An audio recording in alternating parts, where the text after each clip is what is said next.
भाजपमध्ये प्रवेश करून 2.5 वर्ष झाली. राज्यसभेचं सदस्यत्व मिळालं. मुलगी आमदार झाली. नांदेडमधील राजकीय प्रभावही कायम आहे. पण तरीही एक प्रश्न अजूनही कायम आहे. अशोक चव्हाणांना केंद्रात मंत्रिपद कधी मिळणार? सध्या केंद्रीय मंत्रिमंडळ विस्ताराच्या चर्चा पुन्हा रंगू लागल्या आहेत. आणि त्याचवेळी अशोक चव्हाण यांनी केलेलं एक विधान, तर दुसरीकडे राज्यसभा खासदार उज्ज्वल निकम यांनी केलेलं सूचक वक्तव्य, या दोन्ही गोष्टींमुळे राजकीय चर्चेला वेगळंच वळण मिळालं आहे. हा केवळ एका नेत्याचा पदाचा प्रश्न आहे का, की त्यामागं मराठवाड्याचं प्रतिनिधित्व, भाजपचं सामाजिक आणि प्रादेशिक गणित आणि दिल्लीतील मोठं राजकारण दडलं आहे? आज याच सगळ्या घडामोडींचा सविस्तर उलगडा आपण करणार आहोत. नमस्कार, मी स्वप्नील आणि आपण पाहता त्याचं काय महाराष्ट्र. भाजपमध्ये प्रवेश केल्यानंतर अशोक चव्हाण यांचा राजकीय प्रवास अनेकांसाठी अभ्यासाचा विषय ठरला आहे. काँग्रेसमधील अत्यंत वरिष्ठ नेतृत्व, 2 वेळा महाराष्ट्राचे मुख्यमंत्री, अनेक महत्त्वाची मंत्रालये असं सांभाळलेला नेता, असा चेहरा अचानक भाजपमध्ये दाखल झाला आणि काही दिवसातच त्यांना राज्यसभेवर पाठवण्यात आलं. या निर्णयातून भाजपने स्पष्ट संदेश दिला की अशोक चव्हाण हे केवळ पक्षात आलेले आणखी एक नेता नाहीत, तर भविष्यात उपयोगी पडणारी मोठी राजकीय ताकद आहे. पण राज्यसभेवर गेल्यानंतरही त्यांच्या समर्थकांच्या मनात एक प्रश्न कायम राहिला. एवढ्या अनुभवी नेत्याला केवळ खासदार म्हणून ठेवायचं, की त्यांचा अनुभव थेट केंद्र सरकारमध्ये वापरायचा? कारण महाराष्ट्रातून भाजपकडे अनेक मंत्री आहेत, पण मराठवाड्याचं प्रतिनिधित्व, विशेषतः नांदेडसारख्या जिल्ह्याचं प्रतिनिधित्व, हा मुद्दा अधूनमधून पुढे येत राहतो. याच पार्श्वभूमीवर केंद्रीय मंत्रिमंडळ विस्ताराच्या चर्चांनी पुन्हा वेग घेतला आहे. विस्तार कधी होणार, किती मंत्री वाढणार, कोणाला संधी मिळणार, याबाबत अधिकृत माहिती नसली तरी दिल्लीत राजकीय हालचाली सुरू असल्याचं वातावरण आहे. अशाच वेळी नांदेडमध्ये पत्रकारांनी अशोक चव्हाण यांना थेट प्रश्न विचारला. नांदेडला केंद्रीय मंत्रिमंडळात प्रतिनिधित्व मिळेल का? यावर त्यांनी दिलेलं उत्तर अत्यंत संयमी होतं. त्यांनी कोणताही दावा केला नाही, कोणतंही पद मागितलं नाही, पण त्यांनी एवढंच म्हटलं की मंत्रिमंडळ विस्तार कधी होईल हे सांगता येणार नाही, मात्र नांदेडला संधी मिळाली तर निश्चितच आनंद होईल. राजकारणात अनेकदा सरळ उत्तरांपेक्षा अशा सूचक प्रतिक्रिया जास्त महत्त्वाच्या ठरतात. म्हणूनच अनेक राजकीय विश्लेषकांनी याचा अर्थ असा काढला की अशोक चव्हाण यांनी पहिल्यांदाच अप्रत्यक्षपणे आपल्या अपेक्षा व्यक्त केल्या. यामागं राजकीय कारणंही तितकीच महत्त्वाची आहेत.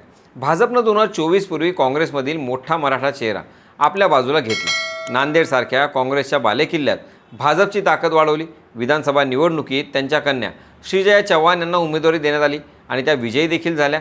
स्थानिक स्वराज्य संस्था आणि विधान परिषद या निवडणुकांमध्येही अशोक चव्हाण यांनी केलेल्या शिफारशींना राज्य आणि केंद्रीय नेतृत्वाने महत्त्व दिलं. म्हणजेच पक्षात त्यांचा शब्द आजही चालतो, हे अनेक घटनांमधून दिसून आलं. याच काळात नांदेड जिल्हा मध्यवर्ती सहकारी बँकेच्या निवडणुकीने मोठी चर्चा निर्माण केली. अनेक संचालक बिनविरोध निवडून आले. त्यामध्ये विविध पक्षाच्या नेत्यांचे नातेवाईक, वारसदार आणि कुटुंबियांचा समावेश होता. त्यामुळे विरोधकांनी घराणेशाहीचा आरोप केला. सामान्य इच्छुकांना संधी नाकारून राजकीय घराण्यांनाच प्राधान्य दिलं जात असल्याची टीका झाली. मात्र अशोक चव्हाण यांनी या टीकेचं थेट खंडन केलं. त्यांच्या मते बिनविरोध निवडणूक ही संबंधित मतदारसंघातील उमेदवारांच्या संमतीने झाली आहे. कोणालाही जबरदस्तीनं माघार घ्यायला लावली नाही. त्यामुळे नातेसंबंधांचा मुद्दा उपस्थित करणं योग्य नाही. राजकारणात अशी उत्तरं अपेक्षित असतात. पण या वादातून एक गोष्ट मात्र स्पष्ट झाली. नांदेडमध्ये आजही अशोक चव्हाण हे सर्वपक्षीय संवाद साधू शकणारे प्रभावी नेते म्हणून पाहिले जातात. याच कार्यक्रमात घडलेली आणखी एक घटना ही मात्र चर्चेची ठरली. भाजपचे राज्यसभेचे खासदार आणि प्रसिद्ध विधिज्ञ उज्ज्वल निकम यांनी केलेलं भाषण अनेकांच्या लक्षात राहिलं. त्यांनी सांगितलं की राज्यसभेत अशोक चव्हाण पहिल्या बाकावर बसतात, तर मी शेवटच्या बाकावर बसतो. ही जागा अनुभव आणि कामाच्या आधारे मिळते. पण त्यानंतर त्यांनी जे वाक्य म्हटलं त्याने राजकीय चर्चेला नवीन वळण मिळालं. तुमच्या पिताश्रींनी मला वकील केलं, आता दिल्ली दरबारात मी तुमची वकिली करणार. हे विधान केवळ विनोद म्हणून पाहायचं की त्यामागं एखादा राजकीय संदेश होता, हा प्रश्न उपस्थित झाला.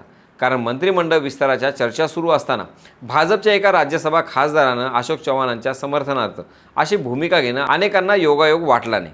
निकम यांनी पुढे अशोक चव्हाण यांच्या राज्यसभेतील कामाचंही भरभरून कौतुक केलं. नांदेड आणि मराठवाड्याचे प्रश्न ते सातत्यानं सभागृहात मांडतात, विकास कामांसाठी पाठपुरावा करतात आणि अशा अनुभवी नेतृत्वाची दिल्लीला गरज आहे, असं त्यांनी स्पष्टपणे म्हटलं. त्यामुळे या चर्चेला आणखी खत पाणी मिळालं. निकम यांच्या एका वक्तव्यामुळे राजकीय वर्तुळात एक वेगळीच चर्चा सुरू झाली. कारण अशोक चव्हाण यांच्यासाठी त्यांनी वापरलेली भाषा ही केवळ वैयक्तिक स्नेहाची नव्हती, तर ती राजकीय पाठिंब्याचाही संदेश देणारी होती. मी दिल्लीत तुमची वकिली करणार, हे वाक्य अनेकांच्या मते थेट केंद्रीय मंत्रिमंडळातील संभाव्य संधीकडे इशारा करणारं होतं. अर्थात भाजपकडून याबाबत कोणतीही अधिकृत भूमिका मांडली गेली नाही. मात्र राजकारणात अनेकदा मोठे संकेत अशा छोट्या विधानांमधून दिले जातात. इथे एक महत्त्वाचा प्रश्न उपस्थित होतो. भाजपला अशोक चव्हाण यांना केंद्रात मंत्री का करावेसे वाटेल? याचं उत्तर त्यांच्या राजकीय प्रवासात दडलं आहे. महाराष्ट्रातील मराठा समाजात ओळख असलेला चेहरा, काँग्रेसमधील अनेक वर्षांचा अनुभव, प्रशासनाचा मोठा अभ्यास आणि मराठवाड्यातील मजबूत संघटनात्मक पकड, या सर्व गोष्टी अशोक चव्हाण यांना इतर अनेक नेत्यांपेक्षा वेगळं स्थान मिळवून देतात. भाजपनं त्यांना पक्षात घेताना केवळ एक नेता घेतला नव्हता, तर काँग्रेसच्या पारंपरिक मतदारांपर्यंत पोहोचण्याचा प्रयत्नही केला होता. विशेष म्हणजे भाजपमध्ये प्रवेश केल्यानंतर अशोक चव्हाण यांची राजकीय उपेक्षा झाल्याचं चित्रही दिसलं नाही. त्यांना लगेच राज्यसभेवर पाठवण्यात आलं. त्यांच्या मुलीला विधानसभा निवडणुकीत उमेदवारी देण्यात आली.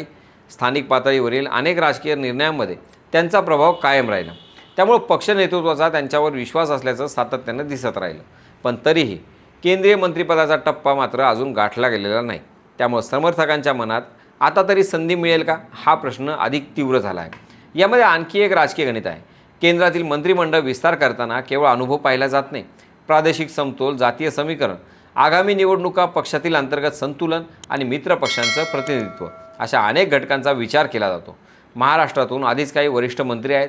अशा परिस्थितीत नव्या चेहऱ्याला संधी देताना भाजपला अनेक समीकरणं जुळवावी लागणार आहेत. त्यामुळे अशोक चव्हाण यांचं नाव चर्चेत असलं तरी अंतिम निर्णय अनेक राजकीय गणितांवर अवलंबून असेल. आता सगळ्यात महत्त्वाचा मुद्दा म्हणजे भाजप नेतृत्वाच्या दृष्टीनं अशोक चव्हाण यांची उपयुक्तता आजही किती आहे. नांदेड, मराठवाडा आणि मराठा समाज या तिन्ही स्तरांवर त्यांचा प्रभाव अजूनही कायम असल्याचं अनेक निवडणुकांमध्ये दिसून आला आहे. शिवाय प्रशासनाचा अनुभव, दिल्लीतील संसदीय कामकाजातील सक्रिय सहभाग आणि राज्यसभेतील उपस्थिती, यामुळं ते केवळ प्रतिकात्मक नेता राहिले नाहीत, तर धोरणात्मक चर्चांमध्येही सक्रिय आहेत. 2.5 वर्षांपूर्वी भाजपमध्ये प्रवेश करून सुरू झालेला अशोक चव्हाण यांचा राजकीय पुनर्वसनाचा प्रवास अजून पूर्ण झालेला नाही. राज्यसभा हे त्या प्रवासाचं एक पाऊल होतं. केंद्रीय मंत्रिपद हे त्याचं पाऊल खरंच ठरेल की नाही, याकडं आता केवळ नांदेड नाही तर संपूर्ण महाराष्ट्राचं लक्ष लागलं आहे. आणि म्हणूनच येणाऱ्या काही दिवसात दिल्लीत होणारी प्रत्येक राजकीय हालचाल, मंत्रिमंडळ विस्ताराबाबतची प्रत्येक चर्चा आणि भाजप नेतृत्वाचा प्रत्येक निर्णय अशोक चव्हाण यांच्या राजकीय भवितव्याशी जोडला जाईल. कारण हा विषय केवळ एका नेत्याचा, मंत्रिपदाचा राहिलेला नाही, तर भाजप महाराष्ट्रातील आपली पुढची राजकीय रणनीती कोणत्या दिशेनं नेत आहे याचाही तो महत्त्वाचा संकेत ठरू शकतो. त्यामुळे आता सर्वांच्या नजरा दिल्लीकडे आहेत आणि पुढचा मोठा राजकीय निर्णय नेमका काय असेल हे पाहणं औत्सुक्याचं ठरणार आहे. तुमच्या मते केंद्रीय मंत्रिमंडळ विस्तारात अशोक चव्हाण यांना मंत्रिपद मिळेल का?